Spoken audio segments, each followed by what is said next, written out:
Hi, everybody. What's up, man? Hey, Greg Holloman. Mine's Temps. What's up, man? Oh, nothing much. Just having drinks. Oh, yeah, that drink thing, man. Yeah. What are you drinking? I'm drinking a Kamikaze vodka, triple sec, and a dash of Rose's lime. Ooh, look at you. And you made all that yourself. Yes. Inside of 2 minutes to showtime. Okay, that's nice. I'm drinking. Normally I don't drink. Yes, normally you don't drink because you've been out drinking already. No, not because I've been out drinking. No, I don't drink when I'm doing a show at all. You don't? Because, no. Remember when I used to do print prov? And the few times I had a drink and I'd be like, whoa, shit. Something happens. Like, I won't feel it if I'm drinking. If I'm drinking after a show, I don't feel it. I won't feel the drink at all. But when hot lights hit me, it will mess me up. I remember I did that one on Tim Meadows' show. It was when it was like 30 below zero. Saturday Night Live. That one Tim Meadows show. No, IO. Oh, he had a show. He did the IO, and he asked me, "Hey, come on, join the stage." I said, "No, Tim, I've been drinking." "No, it's all right, man. Come on." I said, "No, Tim, I've been drinking." I was loopy as fuck. I got on stage, and they had to straighten whatever improv mess I created. I've been drinking. It's my kryptonite. I've been drinking. Oh, well, I, unlike you, I'll have a few before I go on the stage, maybe even a few on the stage, and then definitely some after I'm off the stage. I remember once though. I'm drinking a homebrew. I cracked my homebrew open tonight. This is it is a light Mexican cerveza that I brewed about a month ago in my home brewery kit. Called You're Mr. Downstairs stomping on beer grapes in the basement. Beer grapes? Did you just say beer grapes? I'm stepping on beer grapes. There's no grapes in my beer. Good. So no beer grape. But it is good. This is the first one I've cracked open. It's pretty good. The carbonation isn't where I'd like it to be, so I'll probably add some more sugar to the next batch when I'm putting it in the bottles. But yeah, it's good. It's good stuff. It's cold. Cool. Well, I just want to say, for those people signing on, if you think you're at a CPAC convention, you got the wrong link. You're at Havin Dranks. That's right. At the wrong place. Although I wouldn't mind having a big golden statue of myself. Because that's the kind of person I am. Big golden statue. Big gold stuff. Yep. It'd be a big golden statue of me riding another golden statue of me that's like a half minotaur, half goat, half llama. And you'd be like, well, which part is which part? And I'd be like, it doesn't matter, baby. It's all gold. You're ridiculous. Yes. Yes, I am. Speaking of ridiculous and people who's being on the show tonight? Who's on the show tonight? Well, Greg Holloman from Comedy Central's Strangers with Candy, from Bob's Burger, from the Colbert Report. Greg Holloman's here. Daddy. But I'm here, I'm here. Outside of you, we have an amazing set of guests, a pair, a duo, a combination. They're a partnership. They're like yin and yang, baby. Okay. Honey and Tony, and they're nudist. So we're going to talk to some nudists today. And they are awesome. Okay, I got some questions for their ass. I got some.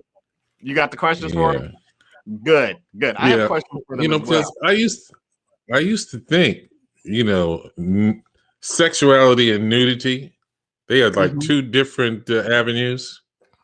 Sexuality. What do you Sex mean and sexuality? nakedness. And you Well, can't be I sexy if found you're out naked? you Is it?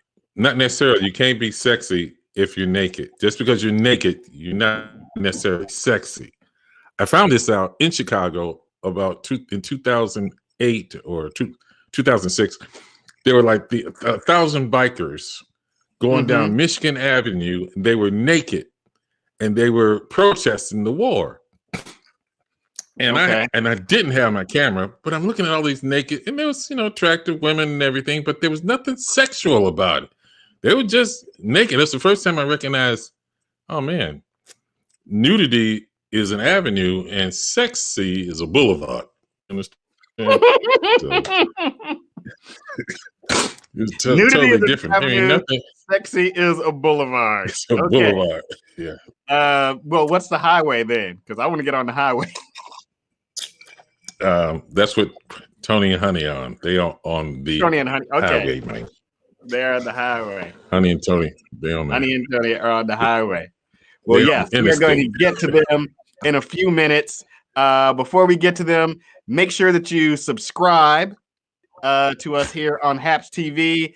You can also Venmo us. Our Venmo information is popping up throughout the show on the screen. So you can hit our Venmos up so that we can keep doing Havin Dranks. Cheers, everybody. And also, if you want to become a sponsor, you can become a sponsor too here on Haps TV. We're all about that sponsor life. You got something cool you want to sponsor?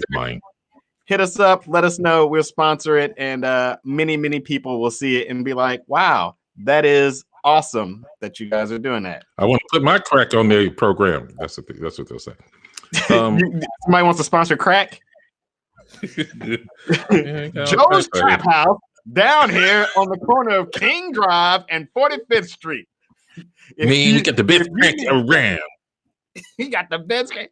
Listen to these testimonials. So you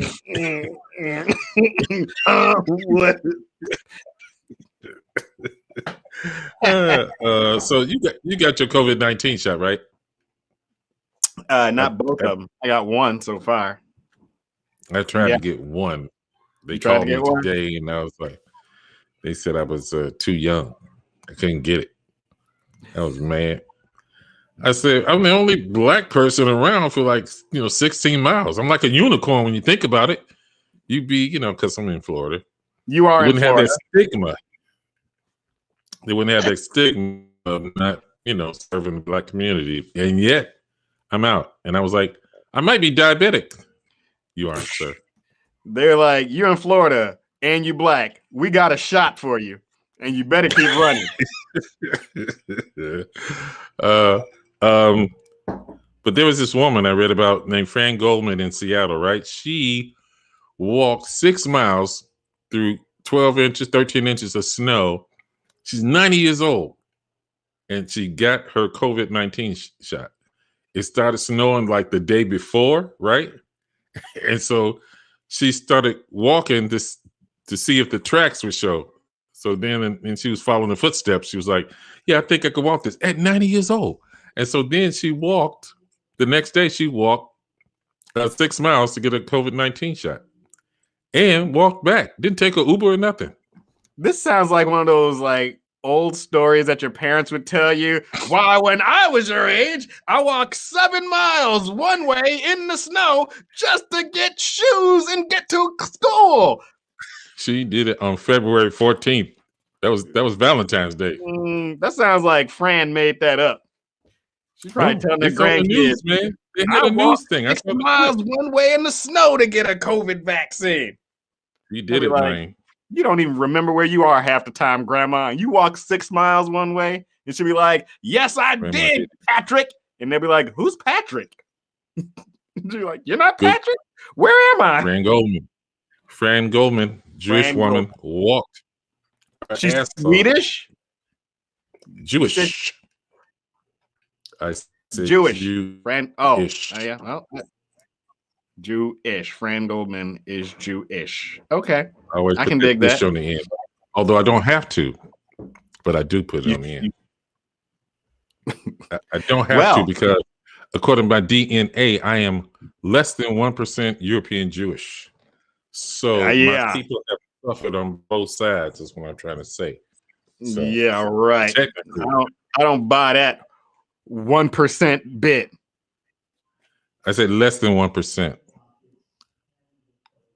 I'm 1%. I don't buy it less than 1% bit. I don't care if you don't buy it. DNA don't lie, man. Oh yeah. I don't care.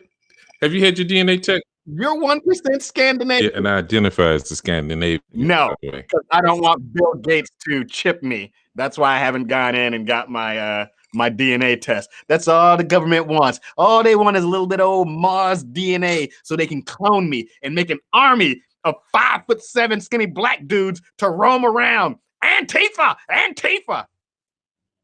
Yeah, I see your point. I don't know where I was going with that tangent. I mean, you do. So, one more quick second before we get to our awesome guests, Honey and Tony. They are nudists and filmmakers and artists. It was great because we got to meet them down in. Well, I've known Tony for years, and Honey I met for the first time a couple of years ago, I do believe, down in Sarasota, Florida. We were teaching a workshop down there at you and I, the Florida Studio Theater. Yeah, Florida Studio Theater. Nice theater. Remember? Very nice theater. And very nice awesome theater, people. Very awesome people. Very awesome people. So giving people some time to get logged in to the show so that they do not miss our awesome guest. Before we get into that, Greg. Yeah. Greg and I like to sit around and we like to do this because we talk about famous people all the time. Yeah. Greg likes to Google people's net worth. I don't like to Google people's net worth. I just Google their net worth. I don't like to do it. You kind of like to do it. Like every time we're online, you Google people's net worth. You bring up their name and something, I Google it. Yeah, man. So, it happens. You're always in people's pockets. Always in somebody else's pocket. Well, I decided to get in your pocket, Greg Holloman. It's never been in nobody's pocket. I Googled your net worth. Greg. And here it is. This is Greg Holloman's net worth. Look at that. Greg Holloman's net worth is In 2020, your net worth was $1 to $5 million. You owe me some money and some drinks. You've been lying to me.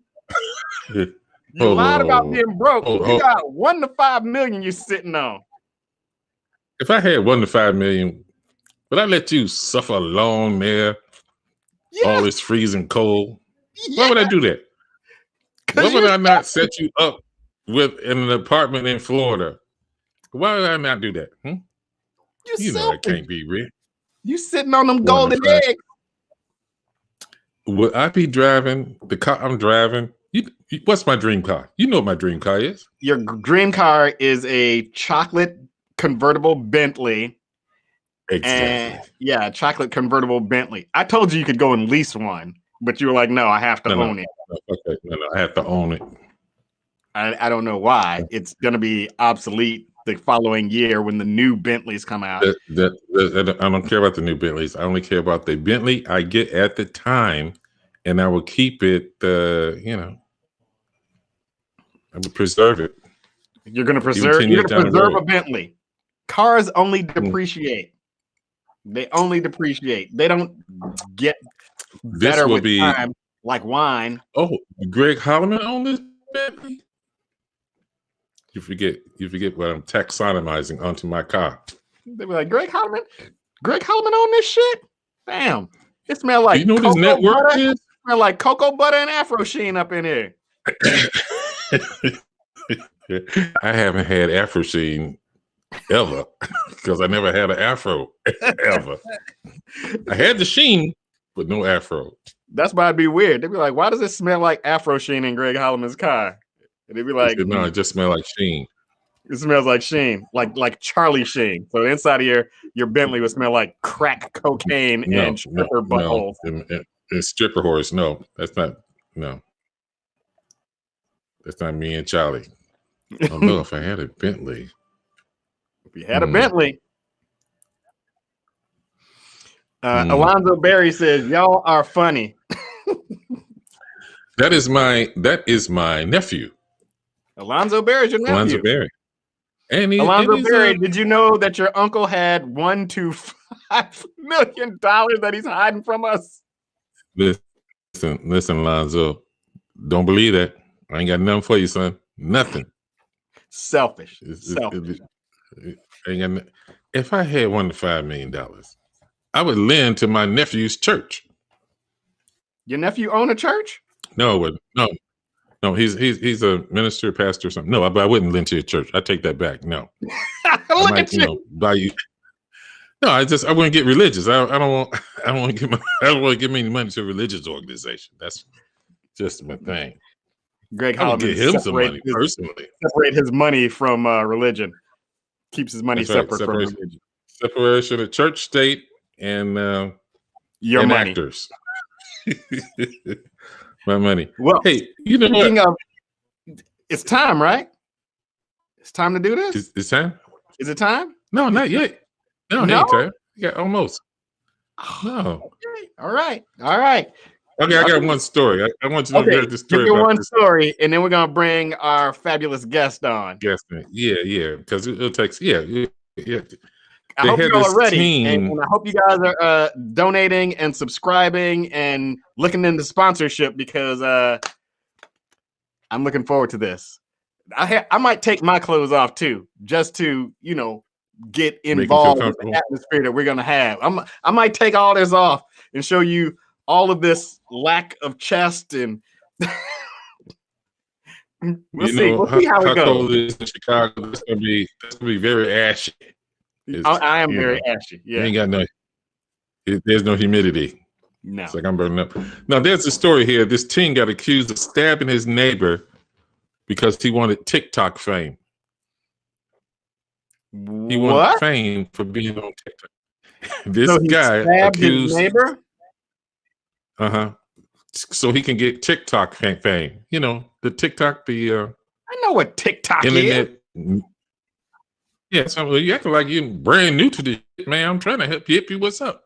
That's crazy. Just to get, look, people do whatever for fame. I watched a documentary on Netflix called "Don't F with Cats," and it was all. I don't want to ruin it, but it was basically about this crazy serial killer that was killing animals for the fame of it, and like putting it on the internet, all for the fame of it. It's a great. Netflix does a great job of these documentaries about serial killers and stuff, and I love watching stuff like that. Well, the interesting thing about this dude, he was a huh? I was saying, Tom Kelly said, "What happened to getting fame for being on the fucking news?" So he gets internet fame for stabbing somebody, but he still got to go. But he was already arrested a year early for murdering somebody, and they let him loose. That's the police fault. Yeah. That's the police doing that. You letting a killer go. So then he's just like, I guess I didn't do it right the first time. Let me try this TikTok out. Was he like dancing? Was released from jail as he awaits trial. Stabbing somebody for TikTok. Just do that TikTok dance. The 18-year-olds, dumber than a bag of hammers, Jack. They are. They're dumber than a bag. So I got a whole lot of the news, but we got a good guest. I think we're gonna really feel this out. The news. So, let's get our guest in here. Ladies and gentlemen, put your hands together for our friends, nudist filmmakers, artists, Tony and Honey. Hey, baby. Hi. Honey. Hey. How's it going? Good. How are you guys? Great. Hey, Great. guys. Thanks for Tony, having us on. I can see your dick. I can definitely see your dick. You're welcome. Yes, I am her dick. So Yeah. That's for sure. So Tony, Yeah. how long have we known each other, Tony?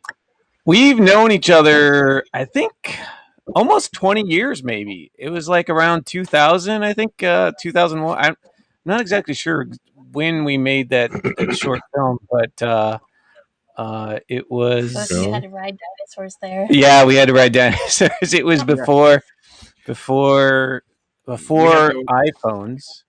Before iPhone. Yes. We were walking 6 miles one direction and then 6 miles back. Totally. Yes. In the snow, uphill both ways. So at the time you knew Mars, were you nudist then or no? I was not a nudist at that point. No, I've just been recently. So I'm a new nudist. You're a new nudist. Yes. Well, And are all nudists nude? No, they're not. Sometimes they are nudists with newts. It's on that's those little salamanders, little chameleon-like salamanders. Yes, yeah. It's really good when you explain your jokes. So here's the question. Here's a question. So you're Tony, you're saying you're new to being a nudist. When you met Honey, was she a nudist already, or was it something you both decided to get into together? Okay, so it's not like you're in like a club or like you get a card or something. And as a person who stripped on her friend's mom's car at 14 and danced outside, I would argue that I have perhaps always been a little bit of a nudist. Wow. So you dance, say that again. You dance out on your friend's mama's car at 14? Yeah. I was dared. Right. Fair. Yeah, and if you're dared, you have no choice, really. You have to do it. Right. You kind of have to do it, yeah. So when did you professionally become a nudist where you just say, hey, I'm a fucking nudist, and that's just it? I think it's more just acceptance. It's like, you know what? Fuck it. It doesn't really matter. It's like you said, the nudity isn't sexual, and sexuality isn't necessarily nudity either. So it's, it's really just being free enough to be like, you know what? Fuck it. It is what it is. And we were born naked. You're a firmly established nudist. I want to know when you're like, hey, I'm in the zone. I'm in the nude zone. Right. There isn't like an establishment. A threshold of I mean, I guess when you are born, you're a nudist, because you're All right. Yeah, we're still here. Man. Don't start with me. I read your resume. I know you're philosophical and everything. I got your resume in front of me. Don't even try it. You weren't a nudist, but you became a nudist when you met Honey. Yeah, so basically. I'm thinking Honey influenced you some kind of ways. Am I right? Yeah. Yes. A lot of things. Yes and no. Like, I think we encourage each other's sometimes bad ideas or wacky, adventurous ideas.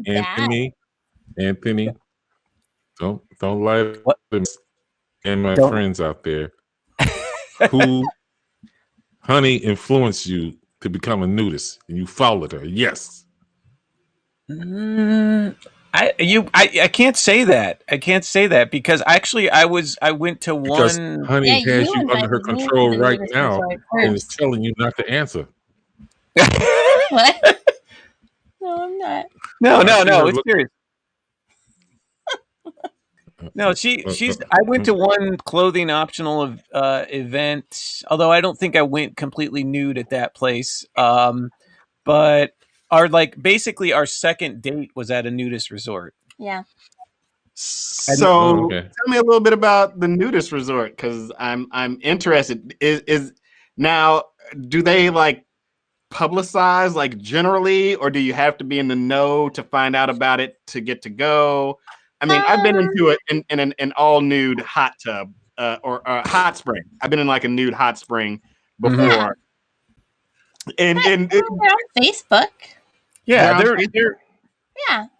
There's a town around here. Was it Land Land O'Lakes that has about like 5 or butter place. The butter place, Land O'Lakes, right? Land of Lakes. I'm never buying that butter again. They have a lot. Like there's like 4 nudist resorts right on this road. Yeah. We went to the kind of the cheapest one, the most like kind of. Some of them are really expensive. Yeah. It's like $130 for a couple. I'm like, the fuck? Like, are you gonna massage me when I get in there? Like, why? Why is it so expensive? And they're more expensive for single males too. Well, that's because they don't want people. I would understand it being my girlfriend for a single male. Me and Stephanie went to a some new resort at a hotel in either Bonaire or Belize, and they charged like $50 for you to get naked. And I'm like, I gotta get naked and I gotta pay for it. So I decided to go to the beach that was next door to the nudist place and go swimming and everything. And first of all, the sand was not fine. Would have been better to pay $50. And second, I'm snorkeling naked. All I have are my fins on, and my shit is dangling. And all I'm thinking is there's going to be a sea turtle and snap my shit off. You know, and it was the last time I ever went nude. Nude anything. Oh, yeah. No, you got to try it. Yeah. There's a great beach, Holloman Beach, Hollover Beach in outside of Miami, near Miami, and we got lost there. We got disconnected for a second. Oh, you're here. You're still here. You're back. Okay, great. Yeah, that was great. They have there's a state park near there that's just charges like $50 a night. And the best Cuban breakfast ever. Yeah. Oh wow. Yeah. It's a nude beach, clothing optional beach, and you're like in the Atlantic. So you're like in the like ocean. Yeah. Right. So a shark could come water. up and bite your wiener off. Yes.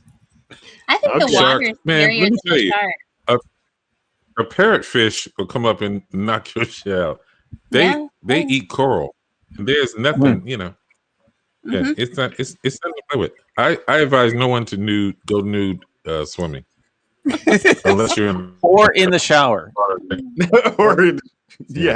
Anywhere. It's not safe. Never nude.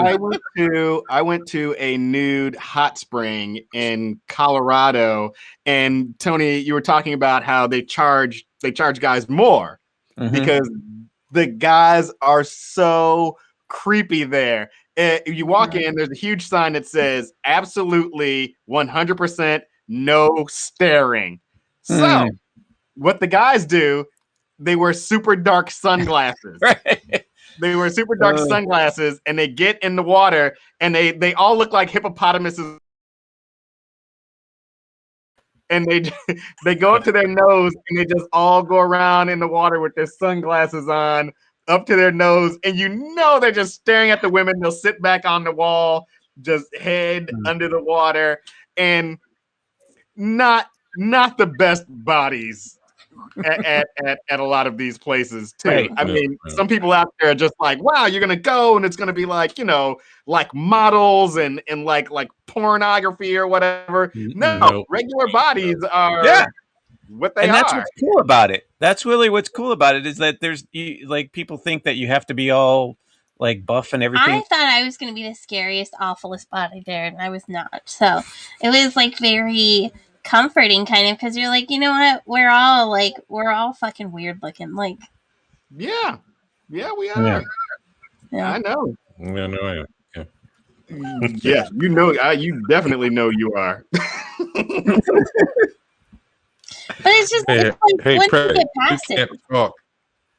No, I can't talk. I can't talk. I have very, very narrow features. It's, you know, it's like I have shoulders and then I have thighs and then it's my feet.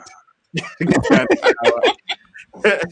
like, that dude has no ass, no hips, no ankles. Just walking around.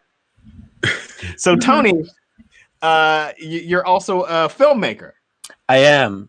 Yeah, I am a filmmaker. I teach film. In addition, what's your favorite movie? What's your favorite film? I've been saying for a while that two favorite films tied are Wim Wenders' Wings of Desire. It's a German. Nice. Yeah, it's really subtle. Greg's lying. He didn't see that.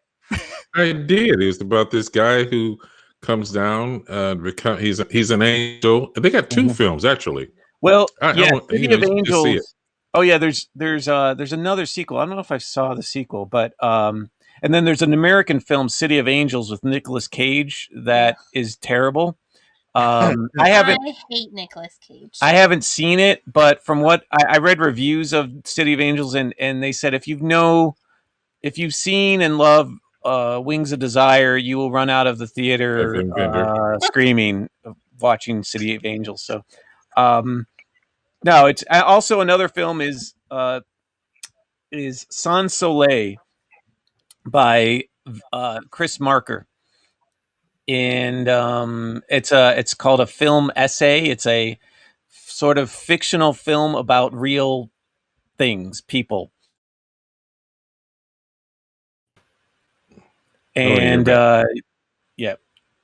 it's really cool. But they're kind of obscure, kind of slow films. Quick follow-up question. I see you went to Second City. I did. Training in Second City.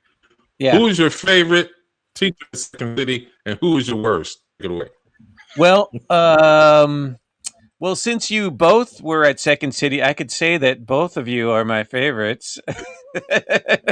At Second City, I'm saying when you were at Second. When I was at, we met. I actually don't remember most of my. I only got through. It's like right before I left Chicago, I decided, I'm going to be leaving Chicago. I should take Second City classes. I need to do this, and I should have done it earlier, but I only went up to like level 3, the third out of 5, I think. And so I only took 3. The first instructor I really liked was Amanda Roundtree. She was my level 1, level A instructor, and Richard Roundtree's daughter. I don't think so. Okay. She's now in Atlanta, and she's recently during COVID because she's teaching courses on Zoom now. So I was able to see her, but I don't know. I had 2 other. There was a I don't remember. My other level classes were men, so I don't remember who they were. But you remember me and Mars. That's I do remember you vaguely. I vaguely remember you. Vaguely? Yes. This motherfucker's out. He's out. Well, I remember that Sarasota class because that was the first time we met Honey, and Honey kind of scared you, Greg. You asked for a suggestion. And Honey, said, Honey, what do we like? Yeah, I said something like, "What do you?" She didn't scare me. And she said penis. I said I like cocks. She loved. Okay, yeah, cocks, penis, dick. And I was like, huh? So what? And what fascinated you about the penis, the cock, the dick? I just think they're interesting. I was also at Sarasota. And I think they're interesting, like artistically. Like I make a lot of penis art and stuff, and I just think that they can be like, kind of scrunchy and to the side, or they can be like straight up and pointing at the wall, or like they do all these like really kind of crazy things, and I just think that they're really fun. So let me ask you this, because apparently you're an aficionado that finds beauty in the penis. You've seen what you deem as an ugly one, and you've seen beautiful ones, right? Yes. Or am I wrong? Yes. And you also create art out of penis art, would you say? Yeah, a lot of penis art. She has some on. A lot. Could you show us something? Do you have something that you can show us? Yes. Can you show us some penis? This is a cross stitch I made this year. Holy moly, that's almost big as me. What's it say? And equally as discolored. Yeah. You know nothing of my penis. This is a like a kind of a photo. Wait, could you? I don't know if we can show that. To the other penis. And this, it's art. You can show it. This is a painting. I wanted to see the words on the first penis. What did it say on the first art? This one says, it says, okay. If feminine wasn't seen as a slur or a threat to masculinity, men might see the damage the patriarchy does to them. And it says, men can be soft, gentle, sensitive, pretty, peaceful, loving. So wow. Nice. So you, okay. Yeah. I like that. Yeah, I can be all those things. I can be peaceful. Exactly. Yeah. Like this is some vagina art I made. Well, hold on. I'm an aficionado with the vaginas. I'm trying to see if this is a beautiful vagina or you're an aficionado.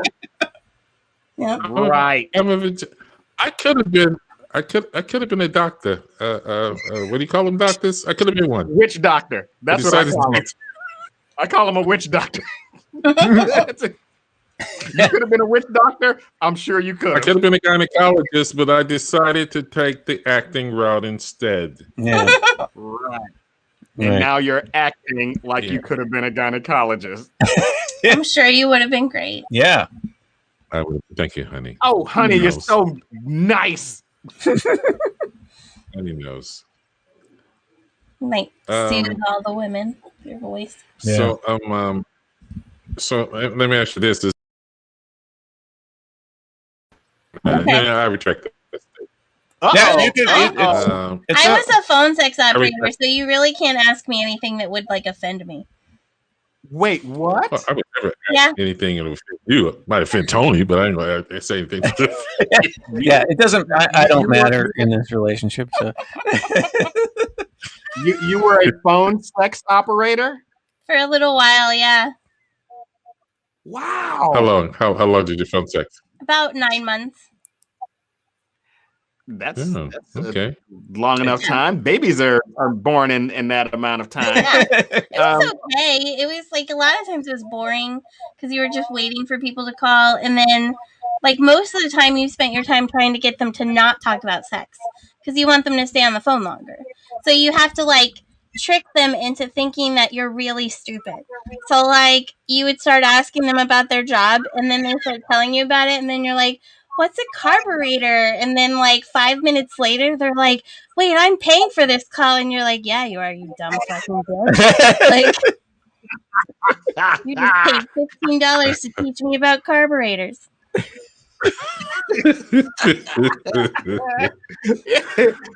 Some guy's at his house naked, taking a carburetor apart just to explain it to you. And he's like, wait a minute. This isn't supposed to be in my hand. Carburetor. Right?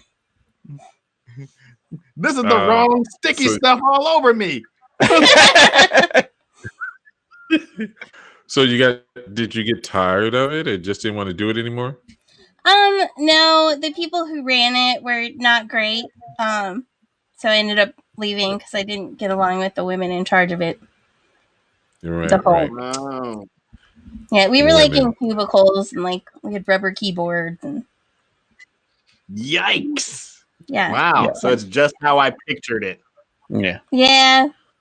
Yeah, the rubber keyboard. I thought, like, why do you have rubber keyboards? So it doesn't make noise. Yeah, I was thinking of something else, but that's... No, it's just so they don't know that you're picking up notes, because you got to keep track of whatever lies you told them. Yeah. In case they call you back. You do? Yeah. Wow. I mean, what if they call you back? You got to know what you told them last time. So see, I didn't even think about that. So they'd be like, wait, you didn't call yourself honey. Obviously, no, you couldn't call yourself. What was your phone sex operator? Steffi. Steffi. All right. And Steffi didn't like have to work because Steffi's daddy paid for everything, but Steffi just liked to do it so she could have money to go to parties and stuff because otherwise it'd just get really bored. Did Steffi have a nose candy problem? No. And, meet fun people. Mm-hmm. Sure, she does. Okay. All right. Well, with that, I want to show a clip. Tony sent us a clip of tell us, you are a filmmaker. Tell us about ADD filmmakers. Okay. Attention deficit disorder. Yes, attention deficit disorder. I have ADD pretty badly. And I've been trying to deal with it. I didn't know it until about, 10 years ago and trying to deal with it. And I've been a filmmaker and struggling somewhat. But and then I started taking some improv classes and realized a way to make films that was more friendly to me and that I called ADD filmmaking. It's basically coming up with a solid. It's getting just as in improv, it's a very collaborative. No one person creates anything. So in ADD filmmaking, I have people all brainstorm on the story idea. We all come up with the story, and then come up with a story structure that, and then improvise around that structure and film it as they improvise. And so we film in sequence, and this particular film was something that I created with a class of mine that and had two professional actors, friends of mine, Will Luera and Christine Alexander, help out. And I had to improvise even more because I thought I had them for 2 weekends and I only had them for like 3 hours. They their schedule changed. There's a death in the family or something, or some sickness. So I had to really brand new on you. Yeah. So what I shortened the story and stuff, but this is a scene. So what it is, it's two people. One is a reporter played by Will Luera, an ambitious reporter in a small town newspaper who just kind of wants to get through this assignment, which it's kind of a business reporting on the local, a feature report on the local business. And this cobbler is the business, and she's kind of weird. She's kind of strange. It's sort of, the film is like a comedy horror. She may or may not be a serial killer. All right, so, let's take a look at it. I like that. I like that. Yes, let's take a look at it. Yeah.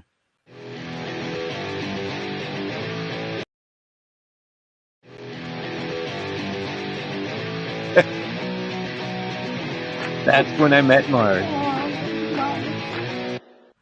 I was so young. If anyone's gonna read this story anyway.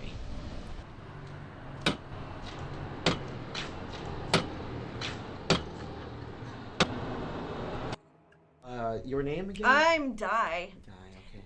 But without the E. Is that funny? I say it all the time. People laugh a lot, but you didn't laugh. You've been working here for, Oh no, I own it. The previous owner was murdered. Killed. Died. He died. And so I bought the shop after that. Okay. Mm-hmm. Can I show you around my shop? I have a few things to show you. There's some interesting things that you might find interesting. Oh, so there's more. There's more beyond this. There's more than this. Yeah. There's machines, loud machines. I thought all you did was repair shoes. No. That's not all I do. Wait until you see the rest of my tools and what they can do. Okay, sure. All right. Let's go take a look. Okay.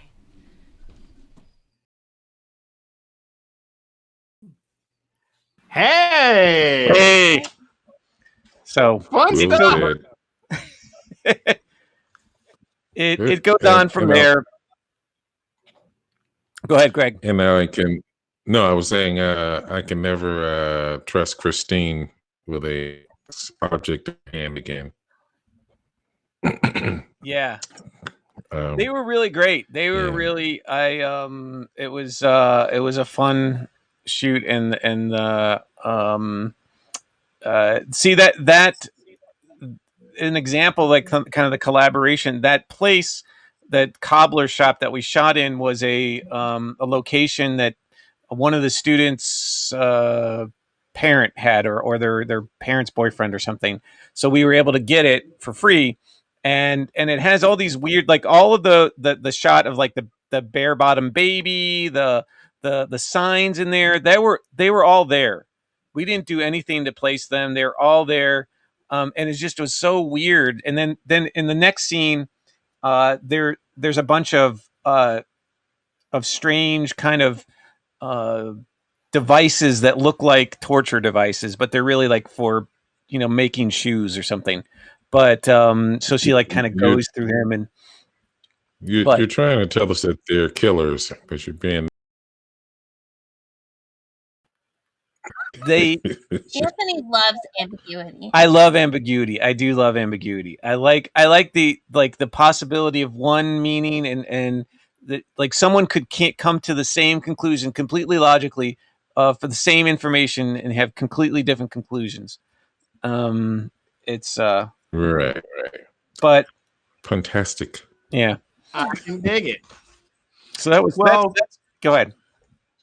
No, I was just saying thank you for coming on and talking to us and being an open book about your lives and telling us about ADD filmmakers and phone sex operator and different places to go to swim naked down there in Florida. Mars, we only scratch the surface. We only scratch the surface. There's much more to this couple, and I will find out. Well, we can come on again if you want. So, okay. Yes. Well, I'm sure, and we would love to have you guys back. But until then, thank you. Be well. Stay safe. And you too. Thanks for hanging out tonight and talking to us. No problem. You so much. Thanks a lot. No problem. All right. Can't be safe. Be careful. Bye. Yeah. Awesome. So, are you ready to be a nudist? Are you ready to be the Atlantic? Are you ready to think you can handle the that? Atlantic Ocean. I'm gonna start. I'm gonna start slow. I'm gonna start with bathtubs. I'm gonna start with bathtubs. Then I'm gonna work my way up to showers. And then move to Lake Michigan. Then public pools. Then YMCA hot tubs. Baby steps. Baby steps to get my feet wet in this nudist game. Yeah, get my feet wet in this nudist game. Yeah. Mm-hmm. Mm-hmm. I've been to like nude hot springs before, so I'm not going to get into all the things I've done naked, but I've done some things. Naked? You've done some things? Yeah, I've done some things. Like here's what we did. Done a bunch of things. I wanted to talk to Honey about. We were in Florida. Honey is also a great cook, and she cooked for us when we were down there. She works teaching in Sarasota. Too many penises for me to eat. Not gonna do it. She works around too many penises. I know what she's doing with Tony up there. I mean, I like Tony and everything, but they're nudists, man. She doesn't work around penises. She creates. She's not gonna work around my food naked. I'm sorry. It's not her so much. It's Tony. See how what do you think? Oh no. You think Tony's gonna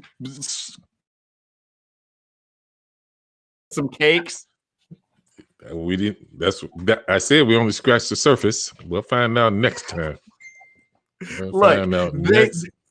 Honey made us. She made vegan tacos, and they were delicious. I ate them. So whether Tony's dick was in them or not, or it's like sprinkle pubic hair on top of them, I ate them. They were delicious. It was late night. It was like 3 a.m, and we got back from being out partying, and I chowed down on those vegan on Tony's penis tacos. Penis tacos. So. I inhaled them penis tacos.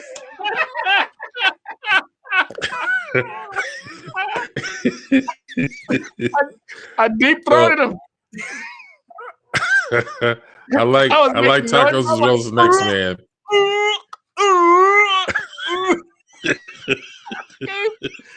I like tacos as well as the next man, but I'll wait till I get back to Chicago and go to my burrito house. I meant to ask him. He says he was a filmmaker and professor, and he's been making films since the days of Bell Bottoms. But he seems too young to be from the days of Bell Bottoms. Maybe he was a kid. You know, look, Tony was born into this world. Dad, a filmmaker. In his hand, so I know he's in a porno, and that was one of the questions I didn't get a chance to ask. I'm gonna find out next time. 8mm says porno. You don't know this because you wasn't born back in the 70s, but I was. I was born in the 60s, 50s, and I know 8mm means. Ask your dad. 8mm means porno. I'm not asking my dad about old school 8mm porn. You know why? You scared he gonna go? Oh yeah. Pull out yeah. You gonna like this one. Debbie Does Dallas. Oh, this one, The Devil and Miss Jones. 8mm. Who even has an 8mm projector to show? Why would I want to watch some porn film when I can just type in X videos or Pornhub and I have a plethora of it? You realize how much valuable time would be wasted with my dad trying to string an 8mm projector together and then putting up a screen and everything. That's don't go to that computer. Don't go to that computer. I'm threading it up. Don't go to that computer. I'm threading it up. That is disgusting. I'm just saying this. The mood is ruined. Want to know how old was he? Put a projector together. I saw it. Those are questions we didn't get a chance to get to. I didn't know they're going to be such fabulous guests. They are virgin guests. So a year from now, we got to have them back, or 6 months from now, we got to have them back. Yes, they were some hard hitting questions. I got some hard hitting. I ain't gonna be nice next time. As hard as the shell on those penis tacos. I'm gonna be. I was like, these shells are so hard. I had to eat them with 2 hands. That's how big they were. That is man. You. What's the weather like in Chicago? Dixie Crosby said that Bell Bottoms made a brief comeback in the 90s and again in 2009. Dixie Crosby lies. And then Tom Kelly said she didn't cook bacon naked, did she? I've been there. Cooking bacon naked, you get a whole lot of burns in places you don't want burns. Yeah. You don't for cooking naked, bacon naked. You don't do that. Tom Kelly is in Australia, by the way, or New Zealand, one of them. Yeah, Tom Kelly's in. I think he said he's in. I'm looking. He's in Australia. Tom Kelly is in Australia.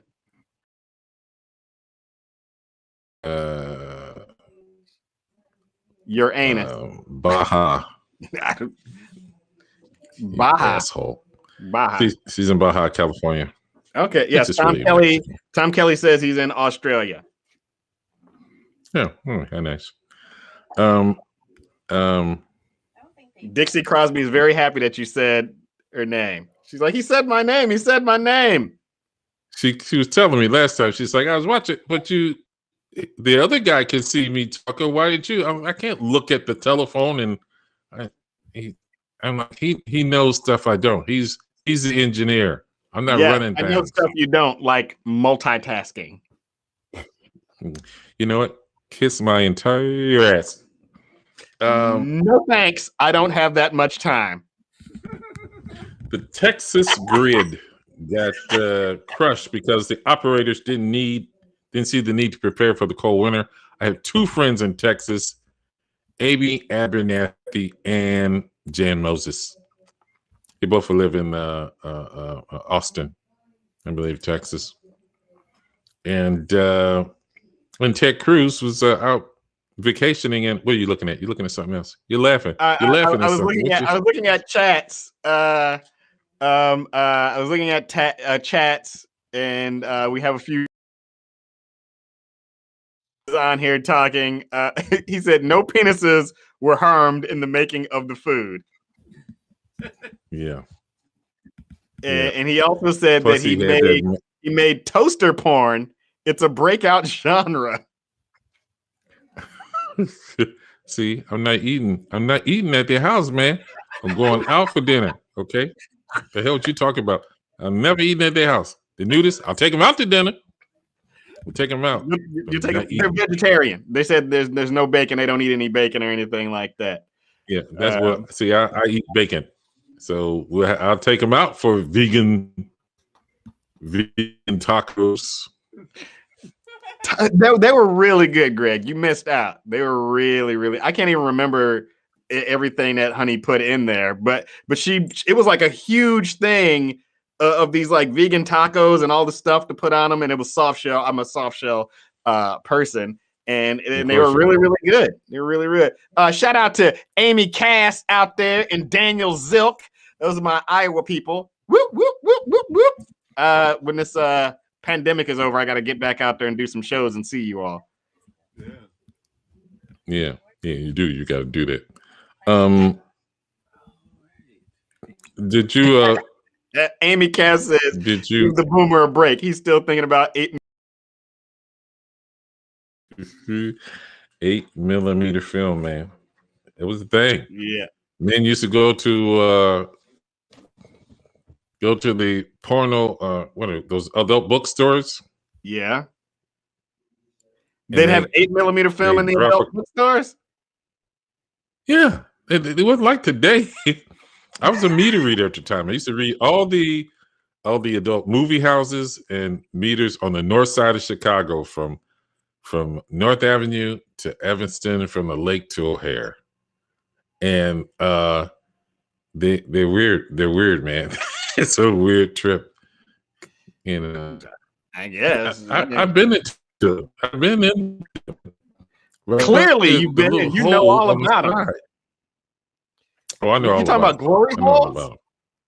You talking about glory holes? What they call? Look, I've been in a. What you know about glory holes, boy? I know that you never know what you're gonna get with a glory hole. It's like a box of chocolates. Once you open it up, you don't know what you're popping in your mouth. That's crazy. Wait, you pop one in your mouth? No, I didn't pop anything in my mouth. But sometimes when you're on the road, you know, you stop just for the thrill of things to see what's. When we stopped, we were somewhere and we stopped at some like adult bookstore along this country road. Some lame. This is like, 5-6 years ago. Yeah, and it had like super racist stuff all over the place. And we were just like, it was a lame ass adult bookstore. Yes, it was. And it was and not people ask me, what makes a great bookstore? What makes a great adult bookstore? A great adult bookstore is one that has shit you don't want to look at. That's a great adult bookstore. That means it has everything. It's everything. You're like, I'm on a donkey. Let me look at it. Oh shit! You know. It has stuff you don't want to look at. Amy Cass says stag film nights were a thing for a long time in Iowa. Yeah. Wow. Yeah. Now I forget they call them stag films. Are those just like the bachelor party films? They're like your 8mm type stuff, I guess. I think they were. I was born in that era. I mean, I started going to X-rated movie houses when I was like 16, 18, and I would go downtown, and a couple of times, lady be like, "No, you can't get in." Wow. but 90% of the time. And it amazed me that men would be in these movie houses and in the front row jerking off, watching the porn movies. I thought, and this is like 1972, 73, 74. I'm like, what the hell? I could never pull my dick out in public and like there's somebody 3 seats over and we all look at the same film. It's like, what the hell is going on? Well, but think about it like this, Greg. It's like being in a public urinal, though. If you're pulling it out, but you're not looking over at everybody like, hey, how you doing? Hey, how you? No, you guys are all looking up at the screen. So nobody should be looking down unless you want some action, right? So if you're in your seat, I can't associate a public urinal. And then you're looking up at your screen, you'd be blocking out everybody that's around you until somebody threw some popcorn over in your lap, and then you're like, what? Who eats popcorn? I don't know. I haven't been to one of these old bag popcorn. Oh my god! Oh, you're I'm back. going to assume they sold popcorn and treats just like any other movie house. You walk in, you say, "Let me get a box of Raisinets, some popcorn, a large, and no Twizzlers." Last time I was here, I thought I was jerking myself off, but I was jerking a Twizzler off. No, so yeah, I thought they sell regular stuff at them. I don't know. I wasn't hungry. You know, it's not Tony like it was a Caligula event. Tony said the popcorn buckets had holes in the bottom. Popcorn, but the buckets had a hole in it. And the crazy part is, who watches a movie in the front row? Somebody that doesn't want people looking at their ding dong, I guess. Daniel Zilk said, "Who the hell gonna watch porn and say, 'Hey baby, pass me the popcorn'?"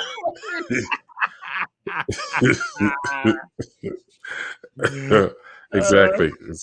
Nobody does that. And Tom Kelly said, "Do X-rated movie houses have sticky floors like regular cinemas do?"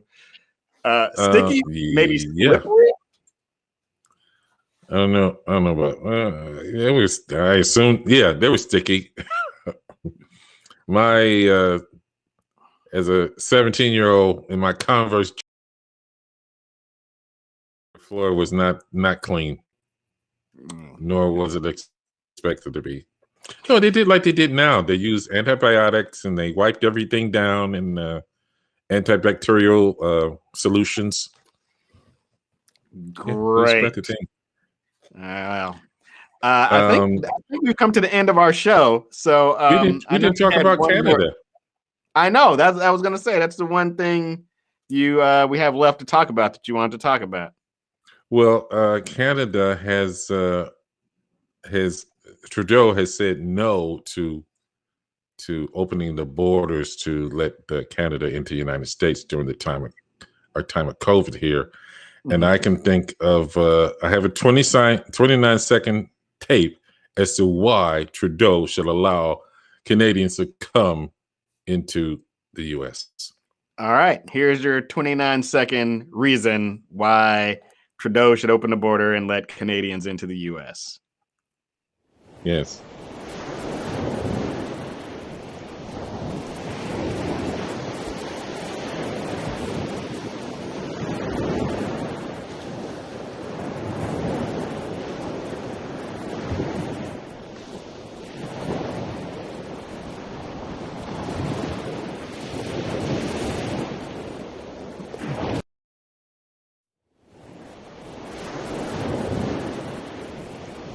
All right. Yeah. And that was the 29 seconds of Elke Albrecht. Okay. So that's it. Yeah, she's a Canadian and she can't come here anymore because of Trudeau. He needs to, lift the rules, man. She's my favorite model. Favorite swimsuit model. From Canada. Okay. All right. From Canada. Hey, I am not knocking it. I am a fan. As you know, I'm an Elke fan. He is. Yeah. Also a and fan what of the normal girl person isn't? Yes. And she's roller skating now on these roller skates, and she's gonna kill herself. And her friends are encouraging her, telling her, "Yeah, girl, you look good in roller skates." They hating on her because they hate her because she, comes down here shooting a bathing suit. Stay out them roller skates, and that's all I got to say, man. I'm out. The hater because they ain't her. They hate her because they ain't her. Cool. Tell Well, thank you everybody for watching Havin Dranks with Greg Holloman, Mars Timms. Another big round of applause for our guests, Honey and Tony. Tony, man, those naked people really know how to live. Yes, they absolutely do. If you want to see more shows, feel free to Venmo us. Our Venmo information pops up there on the screen at Holloman, HOLLIMON. Also at Mars Timms, MARZTIMMS. You can also be a sponsor of the show here on the Haps TV app. Subscribe here. Be sure to subscribe. Follow us on social media. I'm at Mars Timms everywhere you want to be. He is Gregory Holloman. Thank you, everybody that were in the chats. Daniel, Amy, Tom Kelly, Dixie Crosby, everybody else, Tony, Honey. So many people. Who am I missing in here? Some people. Becca Mason. I was drinking homemade beer, Becca Mason. Alonzo Berry. Thank you, everybody. Nephew. Your nephew. Good night.